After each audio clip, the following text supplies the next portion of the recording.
Hi, I'm Sam, your inner voice and self-trust coach for women who refuse to choose between career success and being fully present with their kids.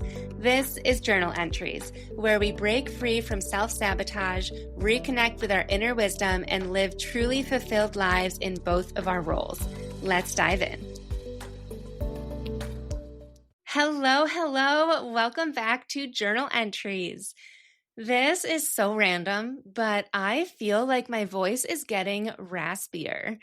I even got a new microphone because I felt like my old one, well, first of all, I think it was going down the shitter or tubes or whatever they say, because some of my episodes sounded like they were underwater and I needed a new one. But even still, I feel like, I don't know, I listen back to some of these and they feel raspy. And often my therapist will ask me if I'm sick as I come in, because I don't see many people in real life. I feel like I stay home a lot. But my therapist will say, "Oh no, are you sick again?" And I'm just like, "No, this is my voice now." Anyways, today we're not talking about sickness or raspy voices. We are actually diving into the number one reason I hear from working moms about why they don't invest in coaching support, or I feel like any support. What I hear is, I don't have time for one more thing on my plate. We think it'll be quicker to do it myself, so we don't accept any support. Or coaching related, we think I should be able to do this on my own and not spend more time on it with somebody else. Or maybe I'll put a pin in this for now and maybe do it later if it's still an issue, like if I can't do it on my own. I get it. I've said all of those things. I've thought all of those things between trying to crush it at work. And let's be honest, you are crushing it at work. Even if you don't like it, you are the person that you're showing up, you're doing the damn thing. And then you're also trying to be present for your kids, even though I know you're exhausted. And then somehow trying to maintain a home, and you are maintaining a home. Where is coaching supposed to fit in? Today, I'm going to be showing you why this thinking is actually keeping you stuck in the very time trap that you're trying to escape. First and foremost, I want you to know that you're not making this up. So first, take a deep inhale, release it. You legitimately feel like you don't have a spare minute, even a spare second in your day. Just yesterday, I was talking to a client who described her typical day. And she said that she would wake up feeling already behind. She would work nonstop, then pick up her kid. She would make a quick dinner because there's no energy for anything else. And then she would crash on the couch. Is that similar to your day at all? Here's the wild thing, though. The paradox, if you will. The very thing that you think you don't have time for is exactly what would create more time in your life. It's like saying, I don't have time to stop and put gas in my car while you're running on empty. Eventually, you're going to end up completely stalled on the side of the thruway. You say that you want more energy. You want a deeper connection with your partner and your kids. You want to feel more fulfilled at work. You want to have stronger boundaries. And you see that what you're doing isn't working. That gas tank is going down and down and down, but you're not doing anything about it. Eventually, you are going to stall. You are going to burn out. And then you will be forced to do something about it. I want to share something personal to further illustrate this. When I became a single mom, my network marketing business, which was Beachbody, was going down. 2020 was amazing for the at-home fitness and nutrition industry. But once the world started to open up again after COVID, and there were more options for fitness and nutrition and even earning an income online, business went down for everybody within the network, within Beachbody. At that time, I also had full custody of my son, and my time felt like it was also decreasing, like it was going down just as fast as my income was. I was working nonstop to try and quote unquote save my business and team, and then working nonstop to try and avoid and then support, because I couldn't avoid, my son's meltdowns for every tiny little thing. It was exhausting. I remember I would wake up in the morning and do my journaling session, and I would start almost every entry saying, "Yesterday was hard," in caps lock. It felt like the worst possible time to invest both money and my precious time into coaching for myself. But I knew that something had to change because I was just going through the motions every day, feeling so incredibly drained. And so I signed up for a mindset coach for 6 months. And I was so scared that at first I said, "Can we just do a month by month basis?" And she said, "I don't usually offer that, but sure." And then after the first month, I was like, "Fine, let's do the full 6 months." Like, that felt really good. I want more. So after working with my coach for the 6 months, it completely shifted how I experienced my time and lots of other things. But it allowed me to get creative, to rework my habits, to find my passion, to create something new. And what I loved the most was to rewire the way that my brain chooses thoughts. Ultimately, I saw my days completely different. I felt like I had more time each day. I didn't. I still had the same 24 hours. I still had the same year-and-a-half-year-old son. I still had the same responsibilities, but I felt like I owned my day and my future ultimately. But instead of just going through the motions, I stopped wasting the hours that I had on the patterns that weren't serving me. I went from feeling like my time and my routines and my schedule were controlling me to feeling like I had space during the day to make intentional choices that actually made me happy. I stopped wasting hours on those patterns that just didn't feel good, if I'm being honest, and mentally they weren't serving me. They were subconscious thoughts, and it felt so freeing. My client Kristi, who has now worked with me 3 separate times in a private capacity, is the perfect example of this transformation and ROI, return on investment, with time too. As the CFO of her company, she is so super busy. She works from 7 to 5 p.m., I believe, every day. She has her own tasks. She has employees needing her attention, and then random fires to put out all day, every day, it seems. She initially thought that she didn't have time for coaching with me because her evenings were so sacred to her. Like, she would come home from work and just crash on the couch with her husband because she was so exhausted, and that was her time for herself. Even though she did not like that evening for herself. She felt like she was just zoning out, not really connecting with her husband. She was grabbing fast food because cooking a healthy meal like she wanted to do felt impossible. Through our work together, she learned to create more peace during her workday. She learned to set boundaries that protected her energy and her priorities. And she started having difficult conversations instead of people pleasing and really understanding different types of relationships in her life. And the result is that she actually has more energy at the end of the day. She's still putting out those random fires. She's still getting to some of her to-do list. But even with all of that, she is connecting more deeply with her husband. She's making healthier choices. And now we're preparing for what her life will look like as she transitions to being a working mom and eventually getting comfortable with taking time off of work for maternity leave. Kristi didn't get more time at her job or take time off. She just stopped wasting time on those patterns that were draining her. And now we're doing a deep dive into the subconscious fingerprint, as I've been calling it, which is how your subconscious sabotage patterns show up. By the way, if you're an overachiever, how uncomfortable does taking time away from work for something like maternity leave sound? Planning 3 months off, for example, or even like 2 weeks off. Even if you're not planning on having another child anytime soon, did you know that you could take time off of work?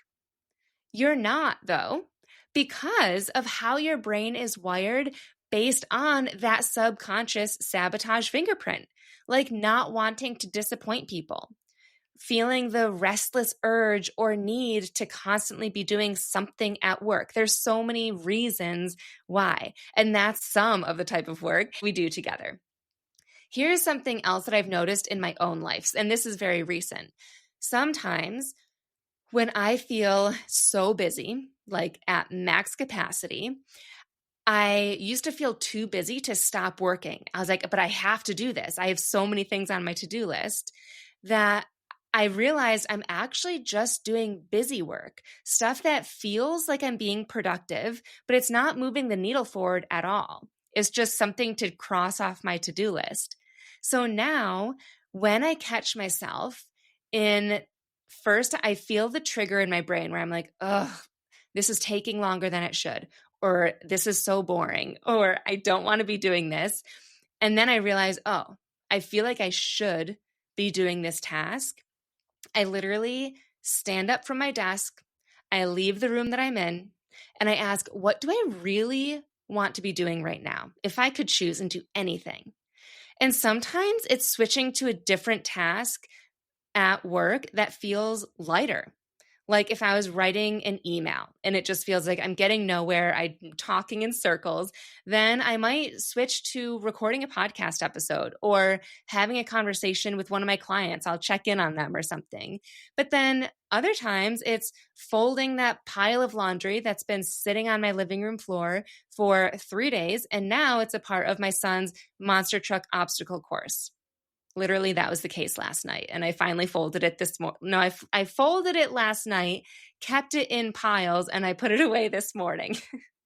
We work in little bits of time. But here's the crazy part. Even when I choose non-work activities during the workday, I feel more productive and more energized, and I come back to work with more creativity and efficiency. And then I step into mom mode later on, more patient and present. It's like a win-win-win-win all the way around for everybody. Like I mentioned earlier, too, I know so many of you are thinking, but I've already tried so many things to fix this. Things that I've spent time on, time away from work and time away from my kids to do things like therapy or self-care activities or exercise routines, even marriage counseling. One mom in my market research literally said that she was, quote unquote, throwing everything at the wall to see what sticks. She's literally trying all of the things to see what can make her feel better as a mom and in her marriage and with that work-life balance. Here's why those things don't create the change that you're looking for. They are band-aids on symptoms, not solutions addressing the root cause, the actual issue. If the root cause is that you aren't speaking up for yourself at work, like maybe you want to request time off to your boss or tell your clients that you'll be off for a week. This is a theme right now. Like we're going off of work for whatever reason, this episode. But you're not doing it. You're not speaking up because you're scared to disappoint them and you're avoiding the work of finding replacement people to do some of your job, or you feel bad getting others to cover some of your work. That pattern that creates so much overwhelm for you and so much resistance isn't going to go away because you worked up the courage to actually go and get the massage. And it's not going to go away by exercising really hard every morning. It's not even going to go away with the therapy that you go to every now and then when things feel extra stressful. The surface level fixes might give you temporary relief, and it probably will for that hour that you're doing these things, but they don't help you identify the specific patterns.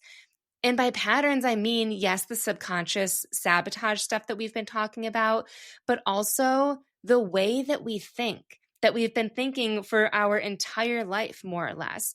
Or I just listened to a podcast episode, and I'm also going to record a podcast episode on it after I do some work on it and journal through it. It was all about our inner teen. So much work and focus right now is on the inner child. But how when you focus on your inner teen, there's so much that happens in your teen years. so much is developed in your brain simply through, when you're a teenager, that's when you learn a lot about relationships and sexual experiences and money and, oh my gosh, so many things that create beliefs and patterns in your brain that you aren't even aware of. And all of these things keep you stuck in overwhelm and time scarcity. This is exactly why I'm so passionate about my private coaching. I actually recently asked my clients inside my small group coaching, the Peace and Confidence Collective, what title they would give me, because I used to call myself a journal coach or journal expert, and I don't think that does my work justice. And I've been playing around with self-trust coach, but I'm not sure that people really grasp that immediately after hearing it. And one of the members inside the collective said a clarity coach. She said, "You use strategic journaling prompts to help me see what I can't see on my own." The prompts cut through the surface level thinking and the mental blocks that I'm having. I, A, love it, and B, agree with her. I'm able to see and hear what you are not because of my expertise and because you are too close to them.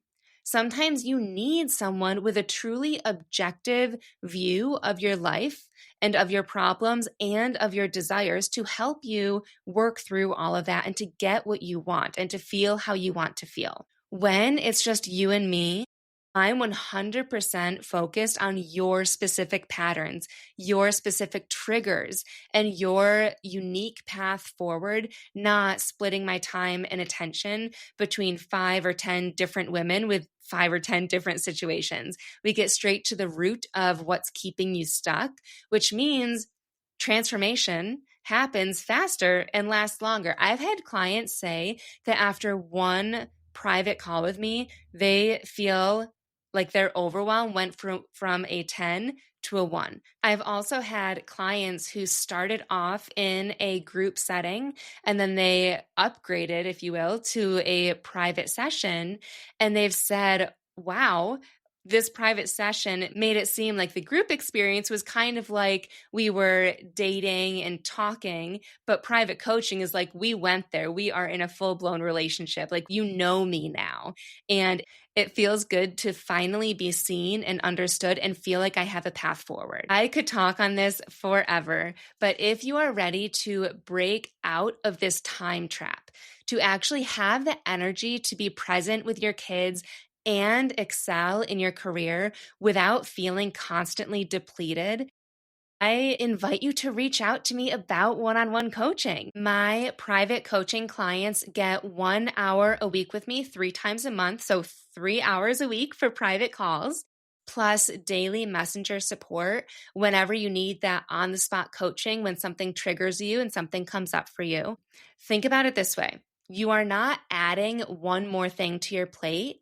You are investing 1 hour a week, really 3 hours a month, to transform how you experience all the other hours. Your kids and partner will benefit because you'll be showing up as the calm, patient, actually present version of yourself. Your work will benefit because you'll be making decisions from clarity, not overwhelm, and not second guessing yourself. And most importantly, you will benefit because you will finally feel like you're living your life, not just surviving it or on autopilot.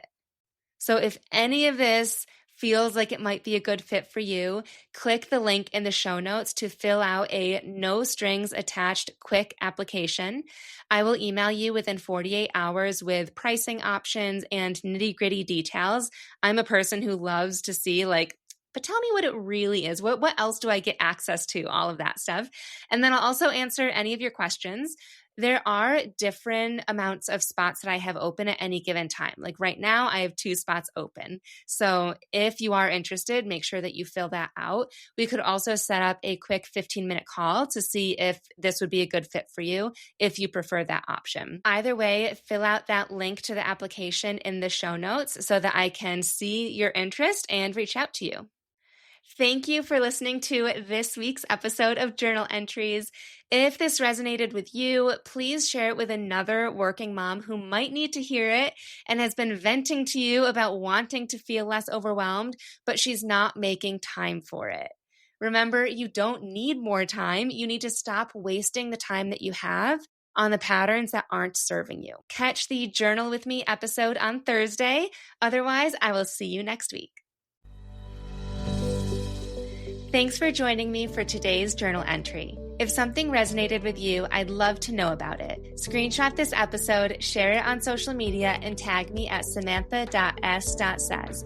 Or even leave a review, which will help more women find this podcast to create more fulfillment in their career and as a mom. And hey, if you're thinking, I wish I could get more of this, I've got you covered. Click on the link in the show notes, which I customize each week based on what we're talking about. And I always include the link to the Calm Mind Blueprint, which are my 5 journal prompts to go from overwhelm to inner peace in 2 to 10 minutes a day. Subscribe so that you catch my Thursday 5-minute journal with me episodes and next week's full episode where we will continue this journey together. I'll see you then.